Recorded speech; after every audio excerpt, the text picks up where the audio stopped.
Hello అండి. ఎలా ఉన్నారు అందరూ? అసలే సమ్మర్ సీజన్. పిల్లలకి హాలిడేస్ ఇచ్చారు గదా!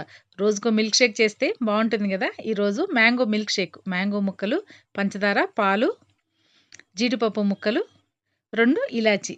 ఇంతేనండి. సింపుల్ ఇంగ్రీడియెంట్స్‌తో మంచి రుచికరమైన మ్యాంగో మిల్క్ షేక్ అనమాట. మ్యాంగో ముక్కలు వేసేసి 4 ముక్కలు పక్కనుంచుకోండి.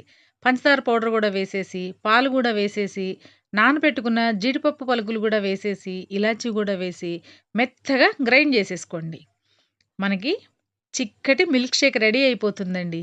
ఇలా గ్లాసులోకి పోసేసుకుని, ఇందాకన మిగిల్చిన మామిడికాయ ముక్కలు గూడా ఇలా వేసేసి, నానబెట్టుకున్న జీడిపప్పు పలుకులు గూడా పైన ఇలా గార్నిష్ చేసేసుకుని, ఇష్టమైతే హాఫ్ స్పూన్ తేనె ఇలా వేసి, ఒక్క అరగంట ఫ్రిడ్జ్‌లో పెడితేనండి, చిక్కటి రుచికరమైన మ్యాంగో మిల్క్ షేక్ రెడీ అయిపోతుందండి. ఇలా పిల్లలకి చేసిస్తే భలే ఇష్టంగా తాగుతారు. ఎలా ఉంది నా రెసిపీ?